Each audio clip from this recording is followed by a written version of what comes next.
नमस्कार दोस्तों। कहानियों की श्रृंखला में आज सुनेंगे मन्नू भंडारी जी की कहानी हार।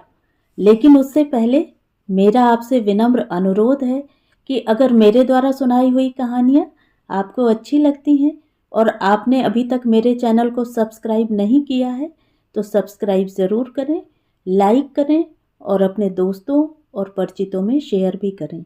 बेल आइकन दबाना बिल्कुल भी ना भूलें। आज सुनिए हार। कल से रह रहकर बचपन में पढ़ी एक कहानी याद आ रही है। ईसाइयों की एक पौराणिक कथा पढ़ी थी कि देवताओं ने शैतान को किसी अपराध के कारण मर्त्यलोक में ढकेल दिया। बहुत गिड़गिड़ाने पर एक शर्त रख दी कि जब मर्त्यलोक के सब प्राणी आकर उसकी मुक्ति की प्रार्थना करेंगे तभी वह शाप मुक्त हो सकेगा। बेचारा शैतान दिलो जान से यह कोशिश करता कि संसार के सारे प्राणी उसकी मुक्ति की प्रार्थना करें, पर देवताओं के शाप के साए के नीचे दिन रात वह लोगों को ईश्वर के खिलाफ भड़काया करता और लोग उसकी ओर आकर्षित हो ईश्वर से दूर होते जाते। जितना वह उन्हें ईश्वर के समीप लाना चाहता उतना ही उन्हें दूर ले जाता और अपनी बेबसी पर मन ही मन घुटता कुढ़ता पर कुछ न कर पाता। लगता है ऐसे ही किसी शाप की छाया मुझ पर भी पड़ी हुई है। नहीं तो कल जो कुछ हो गया वह क्या संभव था। कल से न जाने कितनी बार सोच चुकी हूं कि इस बात को भूल जाऊं, घोट कर पी जाऊं, जिससे कोई जान भी न पाए, पर लगता है कि यदि इसे उगल न दिया तो यह बात ही मुझे पी जाएगी। और कल की इस स्थिति तक पहुंचने के पहले कितना क्या कर आई हूं उसकी भी एक झलक दिखा ही दूं। मध्यम वर्ग के परिवार की एक लड़की की तरह मेरा बचपन भी हंसते खेलते लाड़ दुलार की छाया में बीता। माँ बाप की इकलौती बिटिया और जिद और हट जन्म के साथी। घर में लक्ष्मी की असीम कृपा चाहे न रही हो, पर सरस्वती की अपार कृपा दृष्टि थी और घर का सारा वातावरण ही साधारण परिवार से नितांत भिन्न था। पिताजी अत्यंत स्वतंत्र प्रकृति के बुद्धिजीवी व्यक्ति थे और स्वच्छंदता मैंने उनसे विरासत में पाई थी। पिताजी यूं किसी भी राजनीतिक दल के सदस्य नहीं थे, पर सभी दलों में बेहद दिलचस्पी रखते और सबकी बड़ी खरी आलोचना भी करते थे। उनके पास नगर की विभिन्न पार्टियों के प्रमुख लोग रोज ही आया करते थे। घंटों बहसें हुआ करती थी। जब कभी दो विरोधी दल के लोग आ जुटते तब तो घर बहस का अखाड़ा हो जाया करता था। मैं जब नहीं समझती थी तब भी बराबर ऐसे समय में पिताजी के पास बैठा करती थी और जब समझने लगी तब तो उनकी अनुपस्थिति में भी लोगों को बिठाकर बातचीत बहस आलोचना करती थी। खून की गर्मी कहिए या उम्र का दोष, पार्टी की बातें मुझे बहुत अपील करती थी और धीरे धीरे मैं जान ही न पाई कि मैं कब पार्टी की मेंबर बन गई और उसमें सक्रिय रूप से भाग लेने लगी। पिताजी को मेरे इस कार्य से कोई ऐतराज नहीं था। बस दो बातों के लिए वे सदा सचेत करते रहते थे। एक, मैं अपनी पढ़ाई की उपेक्षा न करूं। दूसरे, किसी भी पार्टी या वाद की सीमाओं से बंधकर अपने को इतना संकीर्ण न बना लूं कि दिमाग के सब पर्दे ही बंद हो जाएं। उनकी बातों का पालन कहां तक कर सकी सो तो खुदा ही जाने, पर इतना जानती हूं कि जरा जिम्मेवारी का काम मिलने के बाद मुझ पर पार्टी का नशा सा छा जाता था। बात यह सन 45 के अंतिम दिनों की है। आजाद हिंद फौज के करिश्मे पढ़ पढ़कर सारी जनता बावली हो रही थी। हड़ताल, जुलूस, सभाओं का बाजार गर्म था।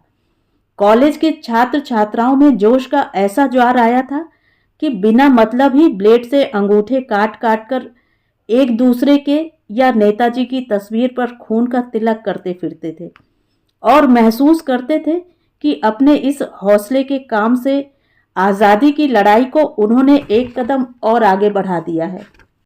कॉलेज के अधिकारियों की इच्छा के खिलाफ और सख्त हिदायत कर देने के बावजूद एक बड़ी सभा मैदान में हुई।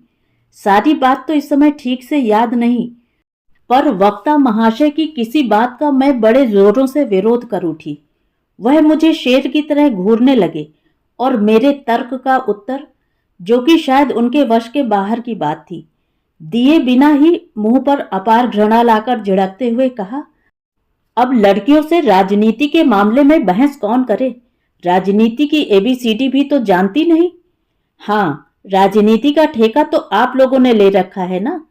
भेड़िया धसान की भांति काम करते हैं और राजनीति की डींग हाँकते हैं। मैं बौखला उठी।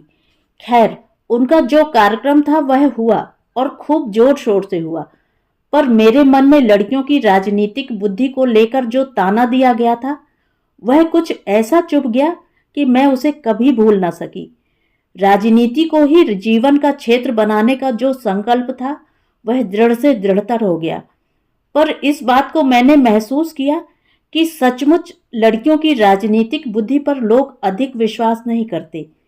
हमारी पार्टी के कितने ही सदस्य इस बात को घुमा फिराकर जब तक मेरे कानों में पहुंचा ही दिया करते थे, जिसे सुनकर मेरा खून खौल जाया करता था। जब कभी कोई बड़ी जिम्मेदारी का काम देने की बात चलती तो लड़कियों का नाम उस लिस्ट में से गायब हो जाता। अधिक बहस करो तो कहते, लड़कियों की नेक नियति पर संदेह नहीं, पर जरा भावुक किस्म की होती हैं ना।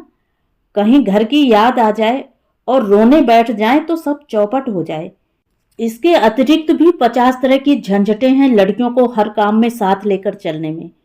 और यह सब सुनकर लगता कि या तो मैं पार्टी वार्टी सब छोड़ दूं या कुछ ऐसा कर गुजरूं जिससे सदा सदा के लिए इनका मुंह बंद हो जाए। पर उस समय तो मैं दोनों में से एक भी काम नहीं कर सकी। तभी जीवन ने एक और मोड़ लिया। मैंने विवाह करने का निश्चय किया। सभी सोचते थे कि मैं अपनी पार्टी के किसी सदस्य से विवाह करूंगी, पर जब सबने देखा कि मैंने एक विरोधी पार्टी के सदस्य को अपना जीवन साथी चुना है तो उनके आश्चर्य और कौतूहल का ठिकाना न रहा। पार्टी वालों ने तो ऐतराज भी किया, पर मैंने साफ कह दिया कि यह मेरा व्यक्तिगत मामला है जिसमें मैं पिताजी के अतिरिक्त और किसी को हस्तक्षेप करने का अधिकार नहीं देती। साधारण परिचय से कैसे यह व्यक्ति मेरे जीवन का अभिन्न अंग बन गया था, यह स्वयं एक लंबी गाथा है, पर बिल्कुल मेरी अपनी। आप इतना भर जान लें कि विवाह के पहले हमने खूब अच्छी तरह एक दूसरे को परख लिया था। राजनीतिक विचारों का कट्टरपन पूरी तरह से एक दूसरे पर जाहिर कर दिया था और साथ ही यह भी साफ कर लिया था कि शादी के बाद भी हम बदस्तूर अपनी अपनी पार्टियों का काम करेंगे और कभी भूल कर भी अपने विचार दूसरे पर लादने की चेष्टा नहीं करेंगे। पिताजी इस विवाह को लेकर काफी सशंक थे, पर उन्हें 2 वर्ष में ही अच्छी तरह आश्वस्त कर दिया कि मैंने यह चुनाव करके भी कोई गलती नहीं की। पार्टी के लोग तो यह समझे बैठे थे कि विवाह के बाद ही मैं पति का ग्रामोफोन रिकॉर्ड बनकर उनकी पार्टी के उनके विचारों के गुण गाने लगूंगी। पर शादी के बाद भी जब मैं पहले की तरह ही बल्कि और भी अधिक लगन से अपनी पार्टी का काम करने लगी तो सचमुच ही मैं सबके आश्चर्य का विषय बन गई।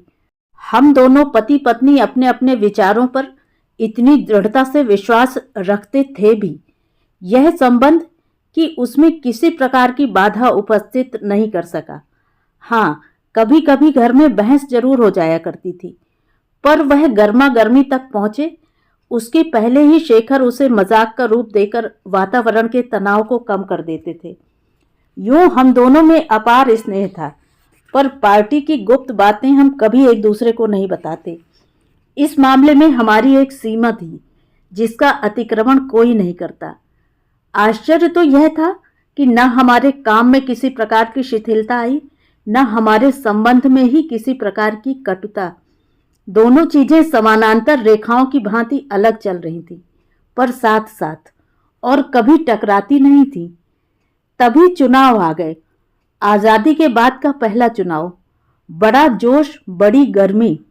साल भर पहले से ही सभी पार्टियां अपना अपना रंग जमाने की कोशिशों में जुटी हुई थी। जब व्यक्तियों के चुनने का सवाल आया तो पार्टी से मुझे खड़ा होने के लिए कहा गया। मैंने साफ इनकार कर दिया और कहा कि आप किसी और योग्य व्यक्ति को खड़ा कीजिए। उसे जिताने में मैं अपनी जान लड़ा लूंगी, पर मैं खड़ी नहीं होंगी। खैर, सबकी राय से अंत में अजीत मित्रा को टिकट देने का निश्चय किया और चुनाव की तैयारी जोर शोर से आरंभ हो गई। 2 दिन बाद ही शेखर ने आकर बताया कि उनकी पार्टी की तरफ से वे खड़े हो रहे हैं। सुनकर ही मेरा माथा ठनका। मन का भाव चेहरे पर आ गया तो वे बोले, तुम्हें यह बात शायद अच्छी नहीं लगी। नहीं, यह बात तो नहीं। सोच रही थी अभी तक तुम्हारी पार्टी की ही विरोधनी थी, अब तुम्हारा भी विरोध करना पड़ेगा। तुम हारो यह भी नहीं चाहती और तुम जीतो यह तो कभी भी नहीं चाहती। कुछ उल्टा सीधा हो जाए और तुम जबरदस्ती ही बुरा मान जाओ तो ठीक नहीं। अरे बुरा क्या मानना, फिर यह विरोध कोई मेरा विरोध तो होगा नहीं, क्योंकि मैं अपनी निजी हैसियत से तो खड़ा हो नहीं रहा हूं, मैं तो पार्टी की ओर से उसकी हैसियत से खड़ा हो रहा हूं। सो वह विरोध तो पार्टी का ही होगा और वह तो तुम शुरू से ही करती आई हो। कोई नई बात इसमें नहीं होगी।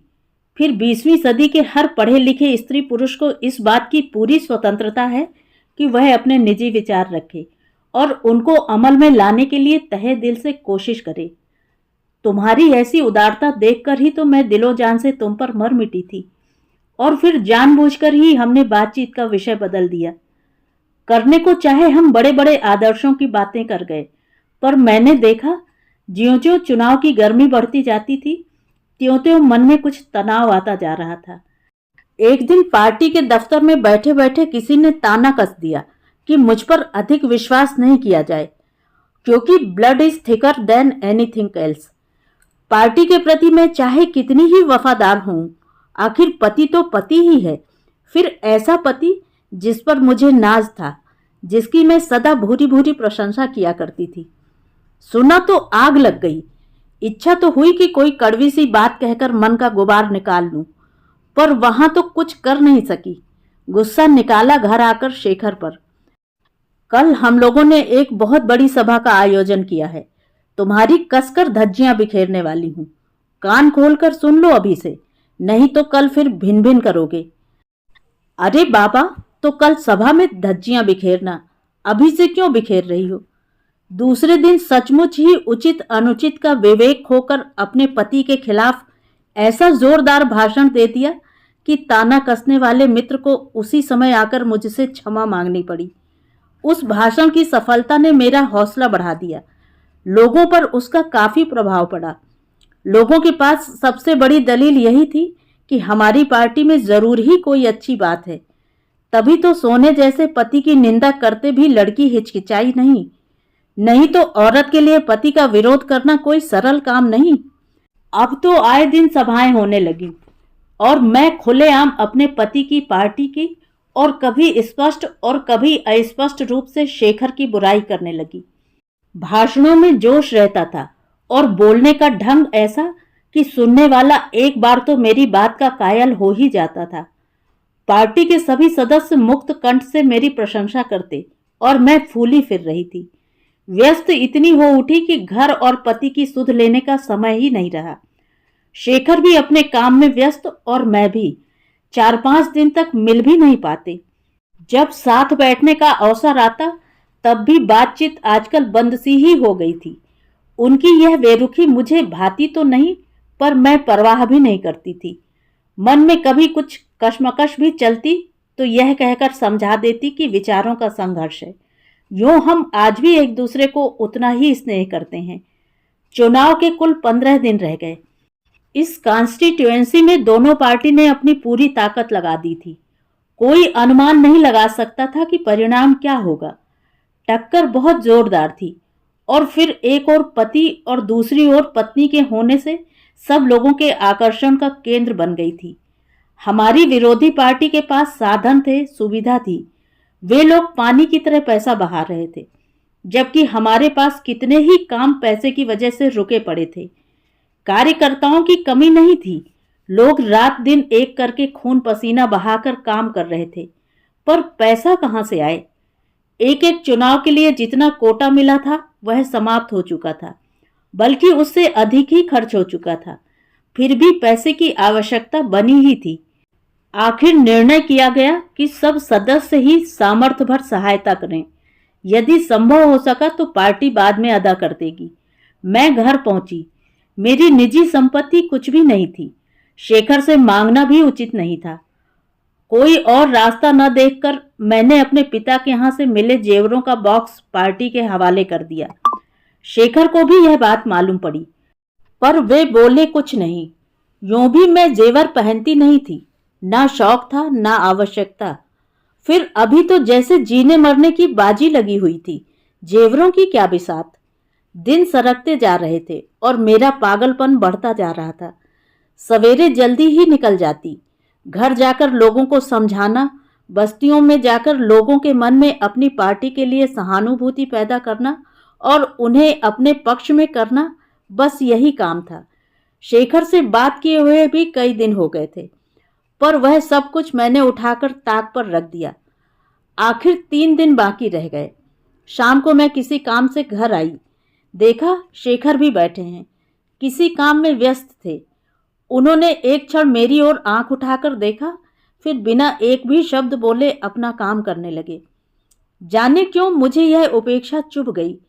मैं भी चेहरे पर अत्यंत लापरवाही का भाव लिए अपने कमरे में चली गई और खट से दरवाजा बंद करके लेट गई। सवेरे से घूमते घूमते पैर बुरी तरह दर्द कर रहे थे, उस पर से खाना पीना भी समय पर नहीं हो पाता था। सो आराम करने को जी ललक उठा। लेटी तो शेखर की वह उपेक्षित दृष्टि आंखों के सामने घूम गई। सोचने लगी, चाहे कोई कितना ही उदार हो, आखिर पुरुष पुरुष ही है। वह बस यही चाहता है कि नारी उसी का अनुसरण करे। कहने को ये बड़ी बड़ी बातें करते थे, पर जब मौका आया तो सहा नहीं गया। तभी किसी ने दरवाजा खटखटाया। सोचा शेखर ही होंगे, पर खोला तो देखा पार्टी का एक सदस्य खड़ा था। वह जल्दी में था और घुसते ही उसने कहा, 100 रुपए दे सकेंगी आप? 100 रुपए? रुपए तो मेरे पास अब बिल्कुल नहीं है। जो कुछ जेवर थे वह भी दे आई। कहीं से इंतजाम भी नहीं कर सकती? इतनी जरूरत है कि क्या बताऊं। रुपए न होने से बड़ी गड़बड़ हो जाएगी। तभी मुझे अपने एक हार की याद आई। विवाह के बाद शेखर ने मुझे बड़े दुलार से वह हार लाकर उपहार स्वरूप दिया था। पति के स्नेह में सने उस हार को निकालते समय एक बार मेरा हाथ कांप गया, पर दूसरे ही क्षण मैंने वह हार उसके हाथ पर रख दिया। हार लेते उसका मन वैसे ही गवाही नहीं दे रहा था। फिर यह सुनकर कि यह मेरे पति का प्रेमोपहार है, उसे तुरंत लौटाते हुए वह बोला, नहीं नहीं, तब नहीं, रहने दीजिए, और कहीं से देखूंगा। अरे क्या पागलों जैसी बात करते हैं आप भी। मैं इन थोथी भावुकता की बातों में जरा भी विश्वास नहीं करती। फिर इस समय तो मेरे मन में शेखर के प्रति आक्रोश भी भरा हुआ था। सो जबरदस्ती हार देकर उसे विदा किया। उसके जाते ही शेखर ने बुलाकर पूछा, वह हार दे दिया तुमने? हाँ, मैंने तिनक कर कहा। हमारी पार्टी को रुपयों की सख्त जरूरत थी। अरे मैं कोई सफाई थोड़ी ही मांग रहा हूं, यूं ही पूछ बैठा था। उनकी इस नरमाई से गुस्सा और बढ़ गया।